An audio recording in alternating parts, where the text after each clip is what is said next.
Welcome to the Bare Marriage Podcast. I'm Sheila Ray Gregoire from BareMarriage.com, where we like to strip away all the toxic, unhealthy marriage advice that we often get in churches and Christian circles and even in the world and get back to what God really intended. So we are all about healthy, evidence-based biblical advice for your sex life and your marriage. And today I have a little bit of a different podcast for you. I have two different stories that I want to tell you. I'm on social media a lot, and often things pop up in my social media feed and I just find them super interesting, and I go down these rabbit holes and I just want to share them with you. And that's what this podcast is about. Before we get started though, a couple of quick thank yous. As always, thank you to our patrons who support us for as little as $5 a month and help us do what we are doing. Their money helped support our huge survey that we did last year for our mother-daughter book that's coming out in the spring. We have two more big surveys planned for the year ahead, and so much more, which we'll be filling you in on more in January. So join our patron group. We have an awesome Facebook group that's patron only. We have unfiltered podcasts. We have merch that's exclusive to our patron group. So it's a great community. And I invite you there. It's just patreon.com/baremarriage. And the link is also in the podcast notes. And another way that you can support the blog and also support other people at Christmas is getting our merch. We have merch that can make people talk and make people sit up and take notice. We have awesome Be a Biblical Woman merch. We have our Love and Respect mugs. We have some new Fixed It For You merch. So go on over and take a look at that. Just go to baremarriage.com and click on store and you will find all of our merch. Okay, so here's what we're going to talk about today. So I was on Instagram and I saw some really interesting stuff on Jasmine Holmes' Instagram page about a book that she wrote, Carved in Ebony, about some of the women that the church has forgotten. So she's coming up later in the podcast. But then also, about 2 months ago, the abuse community stood up and took notice and started applauding and started sharing a number of videos from a small church in Ottawa focusing on divorce and how God does not hate divorce as much as what he really hates is abuse.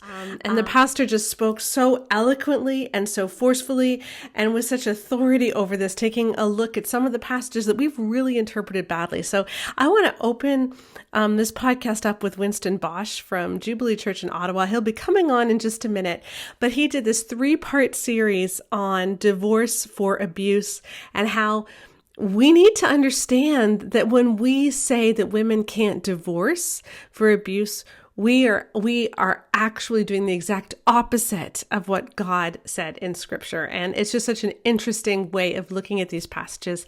It was really refreshing. I'm going to put the link to all 3 sermons in the podcast notes, but here is just a taste to get you started, and then we'll bring on Pastor Winston Bosch. Divorce would be better than what these men are doing.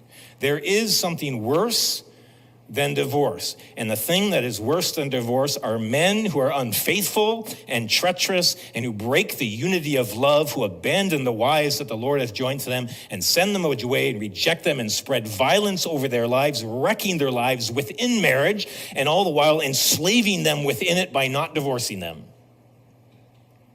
And this is something that the Lord of hosts hates.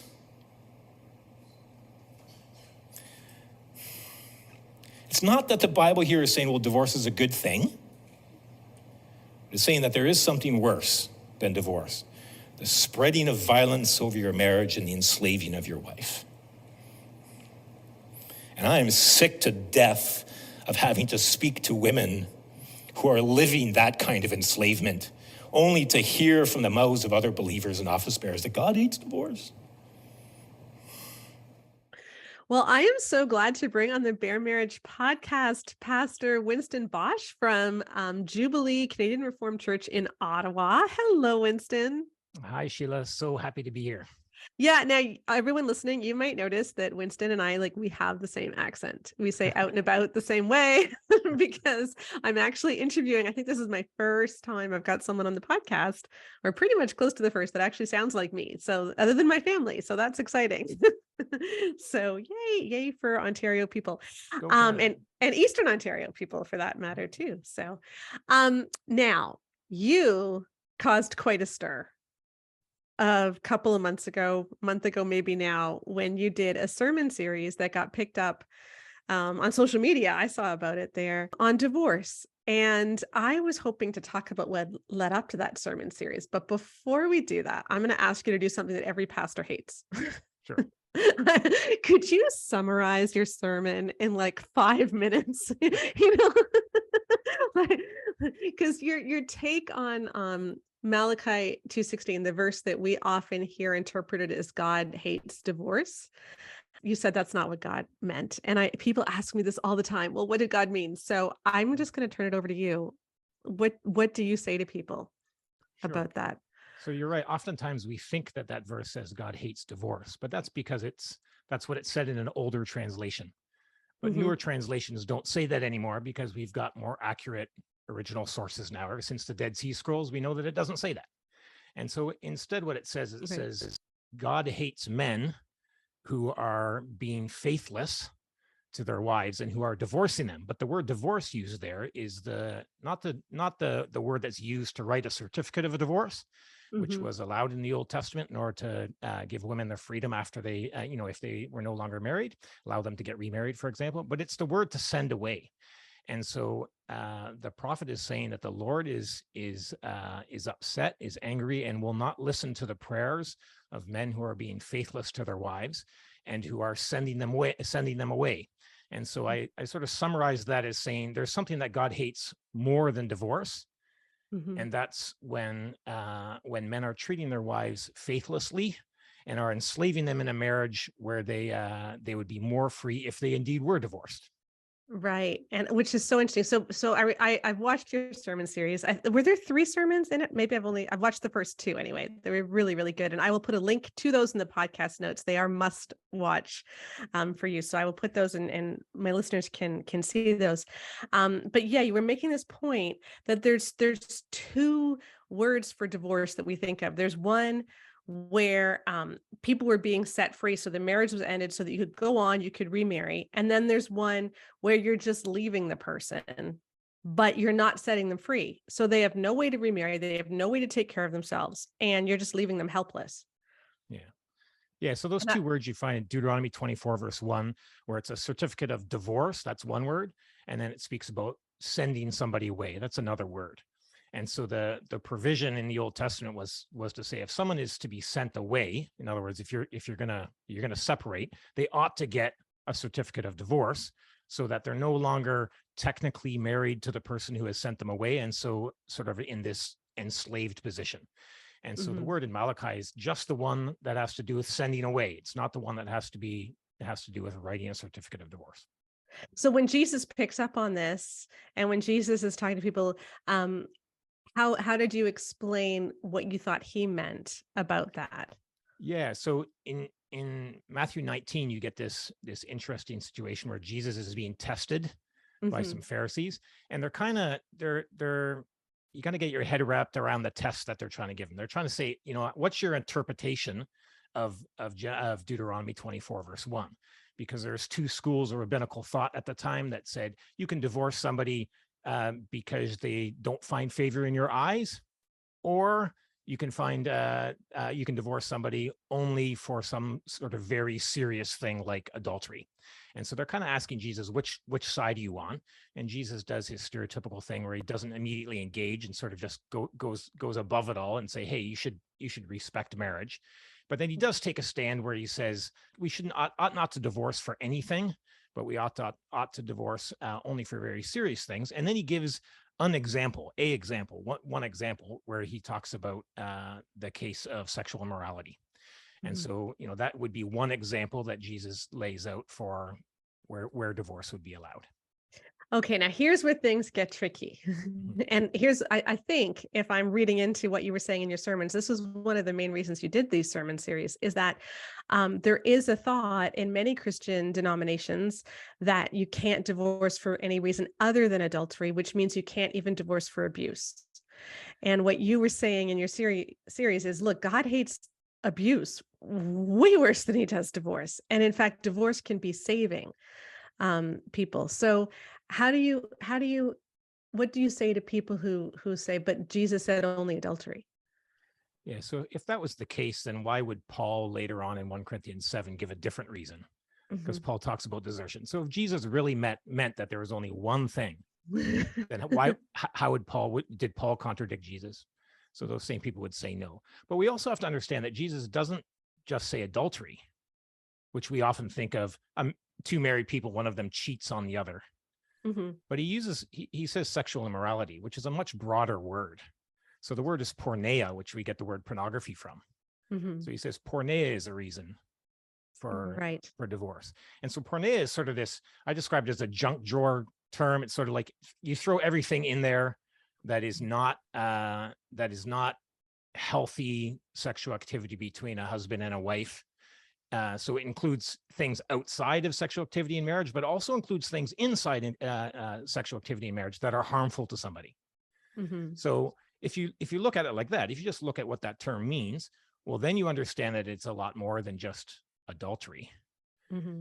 It can also be harmful sexual activity within marriage. It can be marital rape. It can be unrepentant, persistent pornography use. It can be a whole host of sexual abuse situations. And that those would, according to Jesus himself, be reason for divorce. Right.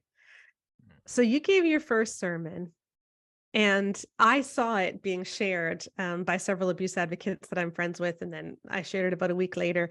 Did you have any idea this was going to be picked up the way it was? No. And so there was two kind of funny things that happened. One was I had some members of my church that alerted that to me, hey, do you know that this is going quite shared? And then I had about 4 people from my church say, do you know that Sheila Gregoire, mentioned it on her Facebook page? And it still is a little bit surprising to me because I try my best to preach to a local congregation. I reference like obscure, for most people, obscure documents from the 1600s, our Reformed confessions. I think that if people watch it, they sort of get the idea that I'm really not trying to tailor this to an internet audience. So I'm trying to preach to my own local church. But so it surprised me, but then also it just made me sad because it's so obvious that there are so many people that hunger for some reasonable biblical teaching that demonstrates that God loves the people in marriage more than sort of the institution of marriage, and that we ought not to be fighting for, no divorce at all costs, but we should be fighting for healthy marriages. Yeah, I love that. So when you gave this sermon series, I mean, this was flying in the face of some of the things that even your friends, your denomination, whatever, normally preaches, isn't it? I don't think so. Although maybe I should rephrase that. Probably there's some of my colleagues that would not preach those sermons. That's true. But I belong to a denomination where, we, as a pastor, I have to sign that I agree with our confessional documents, but they don't mention anything about divorce. So our Federation of Churches has no stance on divorce. And so it really ends up differing from church to church. So no, I received no negative feedback. That's wonderful. Yeah. I'm surprised by that, but I'm also really. Now, I'm sure there were maybe some people that disagreed with me, but they're not the ones that contact me. Right. So, if I can ask, was there something, and you probably can't answer this if it was personal, but was there something that prompted you to do this series? Because there were several times in it where you really did get quite emotional, and it is really moving. Yeah. Your sermons were really moving. I did 2 sermons on marriage last year, and in those I said, hey, I would like to do a series on divorce, but in the future, and I sort of postponed it. But then I had 2 things. One is I have somebody who's relatively close to me that is in an abusive marriage, and has been speaking to me about that, and so that's made it alive and current for me. I've had experience with abusive marriages in the past as a pastor, but this one was somebody who was quite close to me. And then the other really significant thing that prompted me to do it is a friend who kept on kind of pestering me to say, "Hey, when are you going to do that series on divorce?" And it's somebody who herself has been going through a separation and a divorce, and found her interaction with her church very frustrating. And so she kept on, pestering me every couple of months. "Hey, are you going to do that divorce sermon series? Are you going to do that divorce series?" And sending me some articles to read. And so that was really helpful. That was it was somebody for whom this is a daily thing that's consuming her life, and she kept on pestering me, asking me to do it. So I'm thankful for that, because I would like to say that I would have done it, at the same, a couple of months ago either way, but her pestering really helped me. That's actually good for all of us to hear. So, hey, people, maybe there's someone you need to be pestering right now as you are listening. So, yeah, and she did it really well. Like, she would send me helpful articles and say, "Hey, you did say that," and she contacted me like, every 2 months or so. And so, and she was sending me really good material as well, and things to think about. So, yeah, that was very helpful. Do you think that the teaching within seminaries is starting to change? Or let me ask you another question. When you were in seminary, what was taught about the reasons for divorce? Yeah. So, I only have experience in one seminary. I went to a small little French Reformed seminary in Montreal. Mm-hmm. And there we spoke about divorce, and we spoke about abuse, but we often didn't link them. Mm-hmm. So you would have counseling courses on how to help people who were being abused, or people that were abusers, or sections of courses that talked about church discipline and talked about those things. And then you would have something that would talk about divorce, but didn't necessarily link those. So I'm hoping that that's changing, but in my own experience, those were not particularly linked.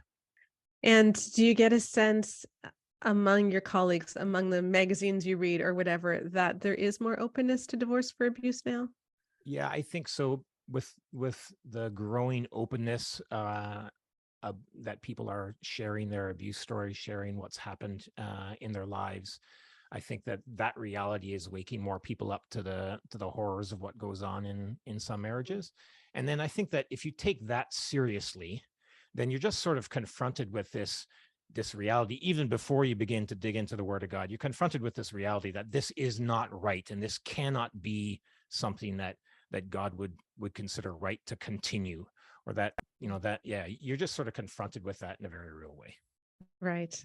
I sometimes wonder too. I don't know if this is true, but I sometimes wonder if Canadians, because I don't know why it is that I'm doing this work, why you can do that sermon and you haven't had a lot of negative feedback. Like, is there something about Canadians where we're just more willing to look at the realities of abuse, perhaps? I don't know. Yeah, I don't know. I'll tell you an interesting story, though, that maybe plays into that. Is I have a gentleman in my congregation.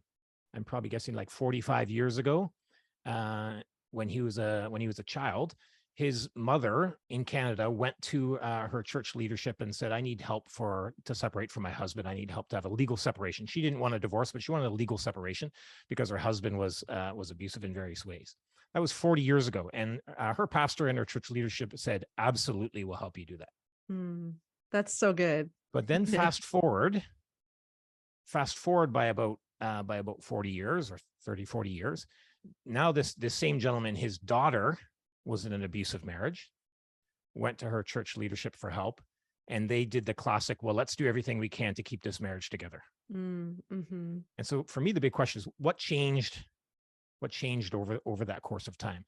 And I wonder, I don't know, I don't have any evidence for this, but I wonder if it's just the huge development of the American evangelical book publishing market, and a lot of people reading stuff from a broader scope, and that getting a lot of stuff that's south of the border, that they're reading, that is giving a different perspective on marriage.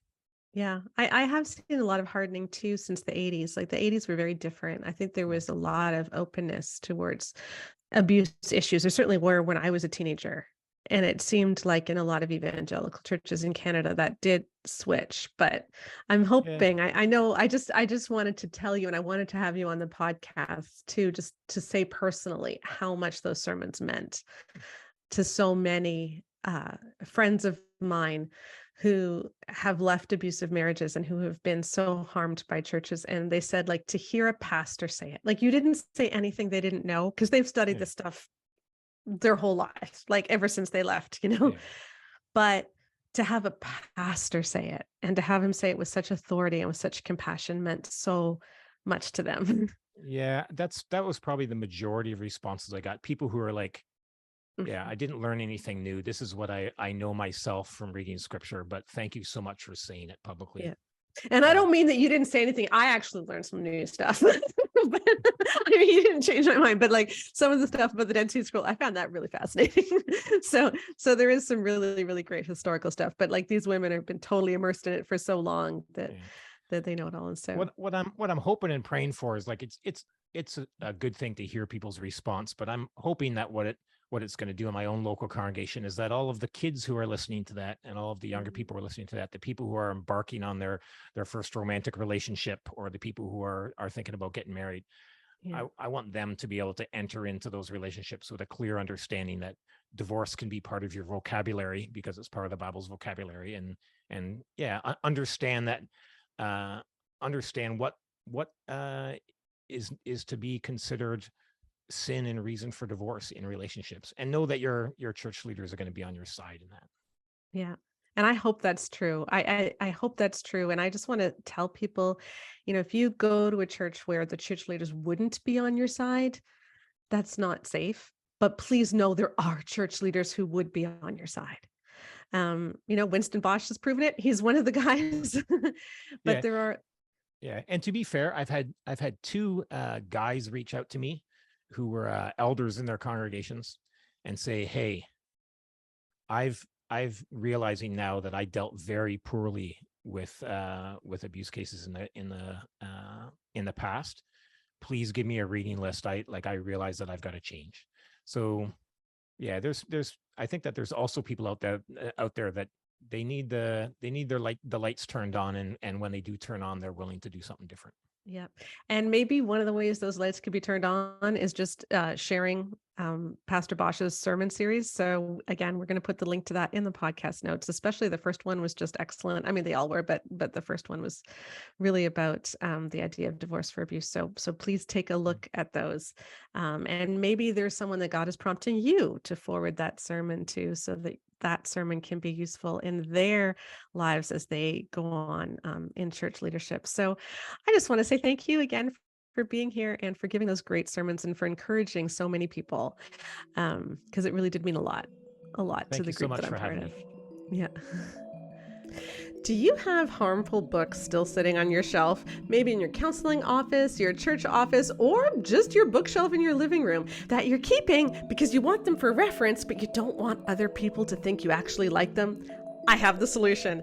I have these amazing hazardous materials stickers that you can put on the spines of your books, warning everybody, hey, this book is toxic and it's for research purposes only. They make great conversation starters when people see them, and then you can tell them why these books are harmful. So check them out at the Bare Marriage Store. There's also a link in the podcast notes. I really did find his sermons so interesting and really well argued. And again, they were just so meaningful to many of the women that I know and that are often on social media who have gone through abuse in their marriage. And so please take a look at those sermons. And there's another group of people that have been marginalized. And I think maybe that's the commonality. I said these were two different stories that don't have much to do with each other that we're sharing on these podcasts, but I think they actually do have a lot to do with each other, in the sense that there are often groups of people that we forget about in our church, whether it's abuse victims, whether it's different minorities, but the church tends to see things from a certain lens. And then often those of us who aren't men, those of us who aren't white, those of us who aren't North American, we can look at the church and look at the big media and look at the celebrity pastors and feel like the Christian message isn't meant for me. Or where do I fit? Because I don't see myself represented. And that's what I found so amazing about Jasmine Holmes' book, Carved in Ebony. And I want to bring her on so that hopefully you can be inspired too. I am so glad to bring on the Bare Marriage podcast, Jasmine Holmes. Jasmine is a teacher and a writer, and she is passionate about seeing the image of God in all of humanity. Jasmine, thank you for joining us. Thank you so much for having me. I know we have gone back and forth trying to schedule this, and I really, really wanted to talk to you in August, and it didn't work, but I'm so glad to have you here for the Christmas season, because I think this message is really pertinent for this time of year as well. You're a really beautiful writer. Thank you.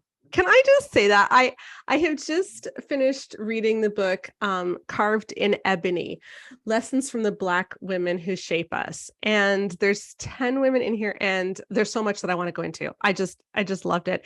And it's kind of funny, this white Canadian woman talking to you about, the African American experience throughout history. But I think there's so much to learn here just about how we advocate for ourselves. But also, I really loved what you said in the book about your own journey as you learned about these women.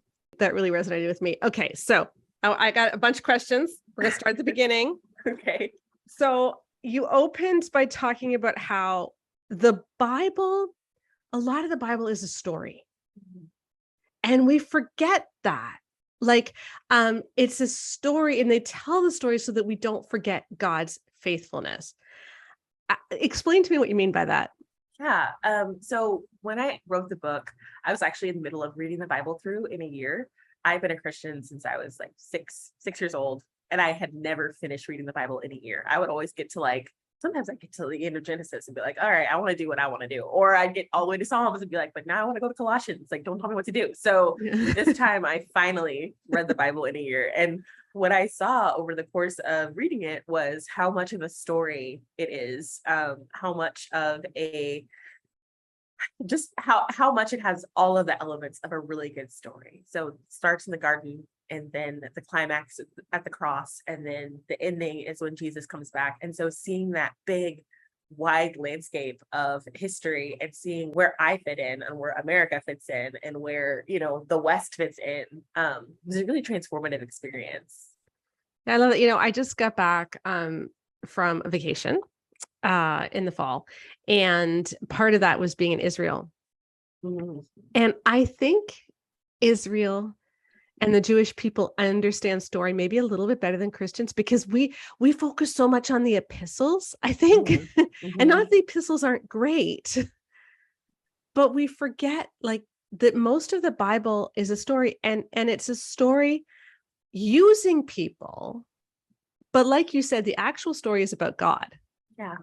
Yeah. And I love that. Okay, so I want to read, this is a quote from the book, and this is how you were describing how you saw America and why you wanted to write this book. You said, what if instead of putting Uncle Sam in a cape and putting Lady Liberty on a pedestal, we told the story of America as the story of God's faithfulness and not our own? That's amazing. Tell me what you mean by that. That was, again, just continuously reading about Israel and her just abject disobedience to God over and over and over again. And what I saw when I read the Pentateuch and the books of history, when I was reading the Bible through, was how much God reminded Israel of her own unfaithfulness. It was just like, hey, remember when y'all were wandering in the desert for 40 years because you didn't listen to me? I remember when. And then also reminding them of his faithfulness. Remember how I got you out of Egypt. Remember how I brought you to the promised land. Remember this, remember that. There's so much remember. And when it comes to American history, at least the way that I was taught it, and I feel a way that a lot of people are taught it, it's not so much remember. It's kind of like gloss over, we're not going to talk about how we did this thing and disobeyed God. We're not going to talk about, because our priority is that America would be glorified, not that God would be glorified. Because if our priority is God's glory, then we're going to point to all the ways that he's been faithful and all the ways that he has, brought us to this point. And I think it was also really important for me to clarify in the introduction. I don't think that America is Israel by any stretch of the imagination, but just trying to learn from God's nation what it means to remember and what it means to uphold his faithfulness instead of kind of painting a rosy image of ours. Yeah, I think that's so important. Because there is such an emphasis today in our political system in patriotism that goes too far, because our citizenship is not here on earth. Our citizenship is in heaven, right? And it's fine to be happy that you live in the country you live in. It's fine to be very proud that you live in the country you live in, but it's not okay to see that country as perfect, because none of us are. And I think this is such a better way of looking at it, is let's look at the story of God in our country rather than, yeah, let's just elevate our country to the place God should have. I know, as a Canadian, one of the things we've really been grappling with, especially for the last year, but this has been a problem for many years, is our history with residential schools. And where we took the Indigenous community and we took their kids away. And it was largely the churches that did that. And now there's all these mass graves that have been found outside those schools. And so we're still grappling with that. And that doesn't mean I'm not proud to be a Canadian, but I gotta understand that we did that. Yeah. Because that's part of the whole story, right? Yeah. And if we gloss over it, then we forget what God did. Okay. I'm going to give you a little bit of a sermon here from Jasmine, because this stuff gave me shivers. Okay. So in your book, Carved in Ebony, you're talking about 10 different African-American women. And I'm going to read a longer quote because this is just awesome. But let me read what she said on page 16. It is from this perspective that I seek to tell you the story of 10 incredible Black women. I tell you about their plight in our nation, not to rub America's nose in her corporate sin, but to proclaim the glory of the God who heard their cries and answered their prayers and used them mightily in spite of their country of origin. I tell you about their struggles and their triumphs, not to elevate their Blackness, but to elevate God's grace in creating that brown skin in his image. When I tell you the story of dignified Black womanhood, I do so to combat the opposite narrative, yes, but I also do it to point to the inherent dignity and worth of women whom God created in his image and for his glory, God's image carved in ebony. That's beautiful. Tell us about the phrase carved in ebony. It actually comes from one of the women in the book. Amanda Berry Smith was a Methodist evangelist, and most of her preaching was done to white crowds. And her autobiography just focuses on the gospel. Like she's just very God-centered. So you're like, what's it like to preach in front of all these white people? And she's like, I suffered some indignities. And you're like, what kind of indignities? And she's like, let's talk about Jesus. Man, but because of the way that she got the nickname from people who listened to her of God's image carved in ebony. And it's so interesting because when I first came across the phrase and connected it to Amanda Berry Smith, I was ecstatic. But after I was already done with Carved in Ebony, had written it, had already had the galleys, was, moving on. I actually found out that the phrase predated Amanda Berry Smith. Alaudo Equiano used it. He was a British formerly enslaved man who wrote a narrative that was really impactful. And also these two white pastors used the phrase in a book of biographies about Black excellence, which I thought was so cool. Because that's what I was doing. Yeah. Oh, that's lovely. And so much of what you write about is really about that idea of seeing the Imago Dei. And that's what you said. It's about the Imago Dei, the image of God, and the fact that even during a time in history where their personhood was being consistently questioned and cast aside, the 10 women profiled in this book staked their claim to the dignity that all of us who have been made in the image of God are due. Because that's where it all comes from. Mm-hmm. Mm-hmm. It's like we are made in the image of God, and that should impact us, and I found it really sobering what you said too about how slaveholders often wouldn't tell their slaves the gospel, because if they did, then the slaves would have a reason to claim equality, because that's what the gospel is. Yeah. It's flattening everything. It's getting rid of all distinctions that shouldn't matter, so that we celebrate and we coalesce around God. And I just found this interesting. But what I really liked about the book, I mean, the 10 stories are amazing, and I'd love for you to tell us your favorite one in a minute, for sure, because I don't want to go into all 10. We won't do it justice. I would rather go deep into one, so I'll let you choose which one. You talked about what really struck you was the strength of these women, and how you didn't always feel strong. And can you tell us about that? Yeah. So I grew up, I always say it's fundamentalist adjacent. I grew up very homeschooled, courtship. What are some other words? Oh, I yes. feel like describe, you know what I'm saying? Like just to paint a picture, like I didn't Mhm. go to college.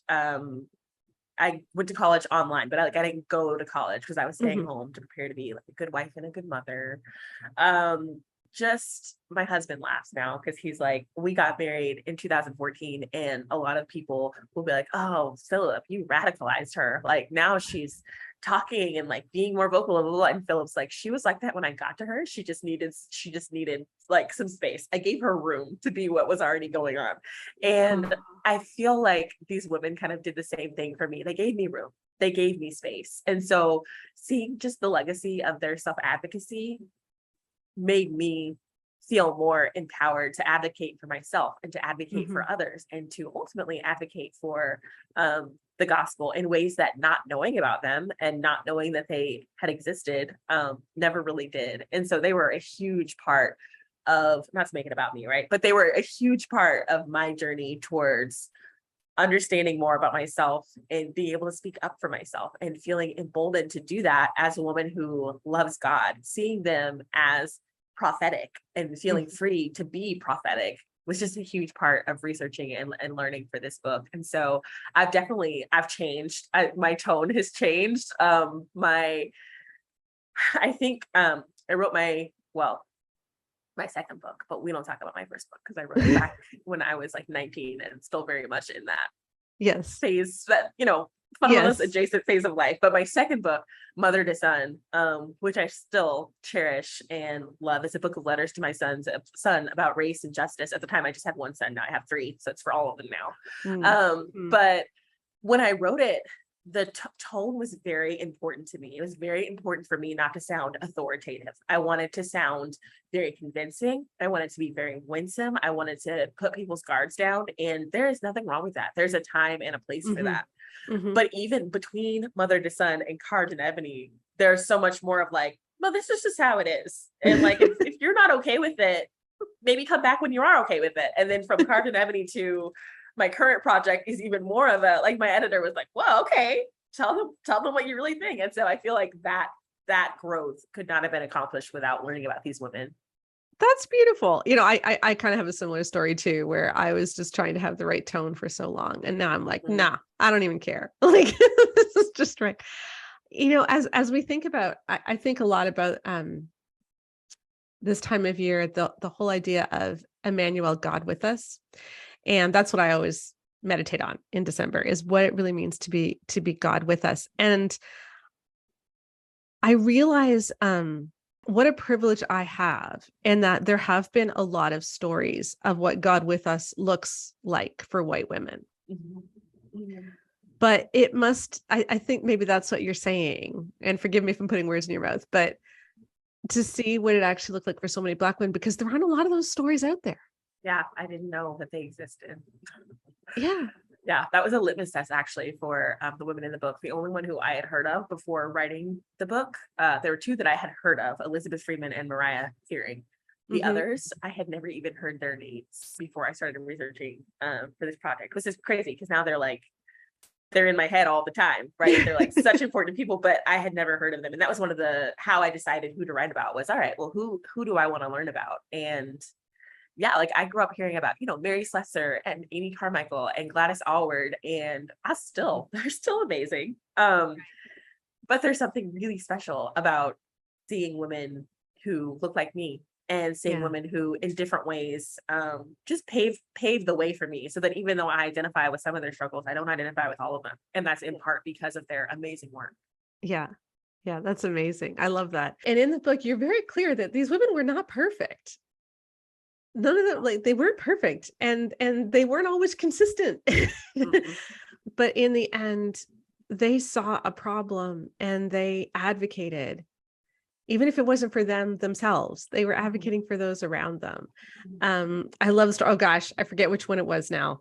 The teacher who wasn't, she was mixed race, and so she wasn't as Oh dark yeah. skinned. Sarah G. Stanley. Mhm. Yeah, and that's right. And she would just get so incensed whenever the darker skinned teachers would be treated worse. And she just went off on a tirade. She loved the tirade. She Yeah. was one of the first people that I started writing about. I remember I just saw her name in a book, and literally it was a list of names. And so this is back in the very beginning stages of trying to research and trying to figure out who I was gonna write about. And so I would just read books and type people's names into Google and see what popped up, and then like go from there. And I found an article about her where she told somebody that they needed to go back and learn the ABCs of the gospel. And I was like, I like you. let's explore this. That's awesome. So who is like, if there's one, and I know there's 10 that you love, and so this is like asking you to choose your favorite child, but but if there's one that you feel has most impacted how you see God or how you see yourself, can you tell us her story? So every time I get asked this question, I pick somebody else. I'm always like, in that moment, I'm convinced that it's like, so I have said Sarah G. Stanley before. I have said Frances Ellen Watkins Harper before. Today I think I'm gonna say Charlotte Forten Grimke. Okay. I'm very excited. A historian is finally gonna write about the Grimke family, and I pre-ordered the book yesterday. I'm so stoked, and I'm hoping that nobody writes about the Fortens before I can get to the level where I can write about them, because the Forten family is incredible. So Charlotte's grandfather, James, he was born free because his grandfather came over to America literally on a slave ship from West Africa, and his son was able to work to gain his own freedom. And so James, when he was 14, the Revolutionary War started, and he joined the war effort. It was like in ships and fighting and helping, and he became a prisoner of war on a British ship. And that was like a really precarious situation. But he befriended the captain's son, so he was able to survive and get traded back. And then he goes to England, and then he comes back to America and makes his fortune as a shipping magnate. So Okay. Charlotte is born into comfort because her grandfather is one of the richest Black men in America, and he spent his entire life devoted to abolition. And I love Charlotte as an individual. What's really neat about Charlotte is all of her connections. So the women in her family are amazing. They started anti-slavery societies. They were poets. They were writers. They were teachers. One aunt never got married. She spent her entire life just like teaching and educating. And when her dad got old and feeble, she took over her family finances, and which is unheard of in the Right. 1800s. And so Charlotte was kind of born into this legacy, and her whole life just felt like she didn't really measure up to it. And so there's a lot of her journal is the primary source, which is amazing. And she kind of just writes, I'm not that remarkable, but I'm going to do my best. And honestly, when you look back on her in the past, you're like, you're at this prestigious school. You're the only Black girl there. You're the first Black teacher of white kids in Massachusetts. You're going down south and teaching the formerly enslaved. You're like, she's doing all these incredible things, but she's like, she's living in her family's shadow. And as a pastor's kid, that is something that I completely relate to. Mhm. And so learning from her was incredible, because there were so many things that she said in her journal and so many things that she said about her work that really resonated with me, especially when she was in her 20s, the Civil War starts, and there's this experiment called the Port Royal experiment. Basically, it exists to prove that the formerly enslaved can become gainful members of society by working and Okay. being paid for their work. Crazy Okay. concept. Right. So it always makes me laugh that it's like an experiment, because it's like, obviously these people can work. So the experiment is that you're going to pay them now. Yeah, the experiment is really, can you handle it? Right. So Charlotte goes to Port Royal, and she's the only Black person there that is not enslaved. Mhm. Everybody else who looks like her is enslaved, and everybody who is not enslaved is a white Union soldier. And so she's just, down there in the thick of it. And what's incredible about Charlotte is that she probably had tuberculosis. And in the 1800s, there's this thing called consumptive chic. Oh, Very right. interesting. Yes. Yes. And so like tuberculosis is seen as this, it's a disease that like good people get, that like really pure people get, really poetic. It's a poetic disease. It makes you skinny. It makes Yes. you pale. It puts Yes. fever roses in your cheeks. Yes. And so this Black woman had this disease that was for frail white women. And she was constantly known for just kind of being like, oh, I'm so weak. I'm so feminine. Just help me. And she used this to her advantage to be able to, I mean, can you imagine trying to navigate life with being surrounded by white soldiers and eventually being surrounded by other white teachers? She really used it to her advantage. And there are people who critique her about it. And there's people who's like, she was just like always talking about how fake she was and always being this demure, but it was a survival tactic. Like she was surviving. And so there's so much about her that I love, and so much about her story that I relate to. And especially when she decides to go, she's like, I'm going to go be with my people finally. Because she has been at the school surrounded by white teachers, and she's been teaching white students. And so she says, I'm going to go finally be with my people. And it's not going to be this uphill battle. It's going to be like, I'm coming home. Mm-hmm. I love that. I think sometimes I can just say, oh, I'm just so demure and I'm just so weak. And you say that, and then on the next breath, you say something like, and you're really racist, and here's what we're going to do about it. You can get away with it. It kind of covers it. I love that. She did. That's exactly what she did. Mm-hmm. It reminds me, earlier in the book, you were talking about the two different sides of femininity. Supposedly, like white women's femininity was very, very frail. You need men's help. You can't walk over puddles, yeah, and you need protection. And then there's Black women who are just working so very, very hard. And so how could these Black women even be feminine when the idea of feminine is weakness, essentially? Yeah. And I think as you articulated it, over the years, that idea of the strength of Black women, that is very inspiring. And it's hard even to talk about it because it sounds like it's even racist to say that.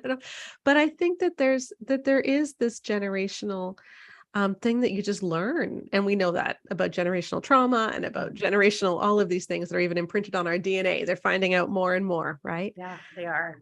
But the strength of Black women, I think we have so much to learn, and yet we haven't listened to those voices as a church, I don't think. And it's always really important to know that it's not a choice. If I'm not strong, I don't survive.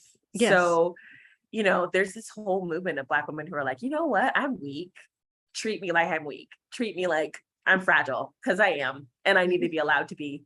Yes. But I feel like this generation of Black women are some of the first in a while to be like, hey, I'm actually not strong. Could you take care of me? I'm actually not resilient. Could you stop traumatizing me? And that's become such a powerful thing to see and notice, because I definitely was raised by a Black woman. And so I was raised with phrases like, hey, when your white friends cry, they're sympathetic. That's a sympathetic thing that they do. When you cry, you're hysterical and nobody's going to take you seriously. When your white friends say they can't do something, somebody's going to rush to help them. When you say you can't do something, they're going to move on to the next person who can do what you said that you can't do. And so there's just all of this. Yeah. There's so much of it is inherited through trauma, but so much of it is taught, not because my mom was a mean person who wanted me to suffer, but because she wanted me to be able to survive. And even looking back, I would cry and my mom would just be like, you know what, save those tears. You're going to need those tears later. You know what I'm saying? Like, a part of that's generational, but a big part of it is being a Black mother trying to raise her Black daughter to survive and be taken seriously in this world. Well, and I'm sure you feel some of that raising Black sons in an era where it isn't necessarily safe for Black men. It was a big part of even choosing, I was at my son's parent-teacher conference the other day, and was just telling his teacher, he's in first grade and he's never not had a Black teacher, which I think is amazing. And I chose that school that he's at on purpose because when I noticed, I've talked about this in Mother to Son, I'm a very emotional person. I used to be. Trauma kind of got in the way. I am an emotional person, but I am very try to keep it inside. Like, my husband's like, you could cry in front of me. We've been married for 8 years. I think it's okay if you want to cry. I don't know. But my son is me as a kid, before all these conversations and before all the trauma. And so at the drop of a hat, this child will cry and fall out and just like, oh my gosh. And we love his tender heart. But when I considered putting him in the school, I was teaching at a predominantly white school in our area. And when I really considered putting him in the class for him to be the only Black boy, very tall, my husband and I are tall people, very emotional, so effusive. He's going to stand out because he's Black. He's going to stand out because he's tall. He's going to stand out because he's going to make his voice heard. It was really important for me that he not be also the only Black boy in his classroom, because I didn't feel safe for him to be. I didn't feel not that bodily harm would come to him, but that he'd be marked as like a problem kid, or a kid who throws tantrums, or a kid who does this, or a kid who does that. And so him being at a school where he is in the majority and he doesn't stick out, and is just allowed to be himself without being the only, was so important for me, and something that I didn't have, that I'm really grateful that I'm able to give to him. Right. And it's these things that you need to think about that, quite frankly, I don't. And it's hard to have these conversations, in this political time. It is, but it's so important, because none of this, you should not have a harder time than me. You shouldn't have a harder time raising kids than me. And it is an affront to Jesus that you do. And it is an affront to Jesus that people deny that you do. And just as the women that you profiled in the book so well spoke up and said, this is not okay with me, and this is not okay with God, and we need to change where we can, I think that's what we all need to do too. And I'm so glad that you're doing it, so that little girls have other names to think about other than just Gladys Allward and Amy Carmichael. What are you working on now? You told us you were working on something else. I am. So I have a book about shame coming out in February on Valentine's Day, actually. So I guess when this goes out, it'll be 2 months away. So we'll have you back on for that, for sure. I'll be deep in the like buy my book phase. You know how it is. Yes. So it's called Never Cast Out. It is a book that I never thought that I would write, because it's very vulnerable, but just about shame and the gospel, and how Jesus puts an end to the shame that we feel and the shame that we operate with, particularly as women. So again, this book is really for women. Right. Oh, I'm excited. Yes, we will definitely have you back on for that. That'll be a great conversation that I think a lot of people will relate to. So, Jasmine, how can people find you? I know you from Instagram, but tell us where you are. That's where I am. I'm always on Instagram. People who can keep up with more than one form of social media at a time, my hat is off. But Instagram is my spot. I also have Carved in Ebony, the name of the book, .shop. I have a lot of resources available there. One of my major things with Carved in Ebony was just wanting teachers to be able to use it. Yes. And so there's a young readers version of the book. And there's also I have a lot of like printables and downloadables and things like that on the shop. That's great. And I know we have a lot of homeschool moms who listen, and get this book. Get it even if you are not African American, okay? Like this is about the tale of humanity and people fighting for justice. And I think that's universal. And I really enjoyed it. So get Carved in Ebony, get the Young Readers Edition, read it with kids. That's what I was thinking when I was reading it, is, oh man, I wish I had this when I was homeschooling my kids. Yeah. And I wrote it as somebody who was homeschooled and somebody who was a teacher for a decade. I was like, okay, we need another version of this for the classroom. So that's wonderful. Well, thank you so much for joining us. I really appreciate it. And I will put links to all those things in the podcast notes too. Thank you for having me. I really appreciated getting to talk to Jasmine. She and I have interacted a little bit on Instagram, but this was the first time that we met. And after we recorded that, we talked for a little bit. She's going to come back on, I think maybe in February or March. She's got a new book coming out on shame, and I'm so excited to talk to her about that. So it was a great connection to make, and I think she's wonderful. Go check her out on Instagram. And so I hope that as we're getting ready for Christmas, as we are looking at Emmanuel, God with us, that God took on the very form of a baby, of a human, so that he could walk on earth, because he wants us to know that he notices us, that he understands, that he knows what it's like to live here, that is the kind of God that we serve. And I think that's a beautiful thing. And I hope that maybe today we can just get a different view of that God, that he isn't someone who leaves people out, that he isn't someone who asks us to endure horrific things as if that makes him happy, but that he is instead a God who wants to walk alongside us and be there in our pain, and who says, you matter and I notice you. I think that's lovely. That's the Christmas message that I want to remember. Before I go, one more thing. We passed a big milestone on Amazon this week. The Great Sex Rescue hit its 2,000th review. It is still 5 stars on Amazon with 2,000 different reviews and ratings. And I just want to read you one of the latest ones. I haven't done this in a while at the end of the podcast, but I want to read you this again. So Natalie writes that this was truly a life raft in a sea of bad theology. And she says, Christian teachings on sex from the mainstream big evangelical players today are truly horrendous. I grew up in a very small non-denominational church that didn't really teach me very much about how sex should work in a Christian marriage. So before we got married, my husband and I went out searching for the best Christian sex advice we could find. We read all the popular books. I thought the advice sounded fine on paper. After all, I wasn't taught very much. I wanted to be a good Christian, and I had absolutely no sexual experience like many young Christian brides. But once we put it into practice, it did not go well. I believe that my husband and I would have been better off if we hadn't read any of those popular Christian books. They created a problem for us that otherwise would not have been there. Thankfully, I found Sheila's work. She put into words what I was feeling and helped me resolve it. This book is a breath of fresh air and a weight off your shoulders. It is not graphic and uncomfortable like many other Christian sex books, and the advice is generalized, so it applies to many people. Please check out this book. Even if you have a great sex life, it may challenge the ideas that you've grown up with and have harmed so many people. Thank you, Sheila. So that was wonderful to read. There's a bunch of new ones from men too. Kurt calls it a truly life-changing book.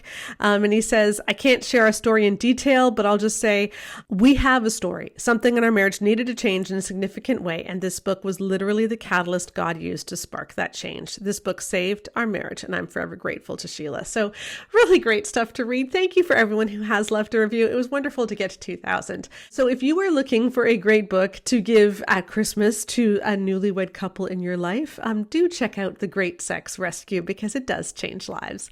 Thank you for joining us on the Bare Marriage podcast. We will have one more podcast before Christmas, and then we'll be taking a break for a bit. But I hope and I wish all of you a very happy Christmas, a very meaningful one, and that you may be able to rest in the idea that God is with us. Emmanuel. Amen. Talk to you soon.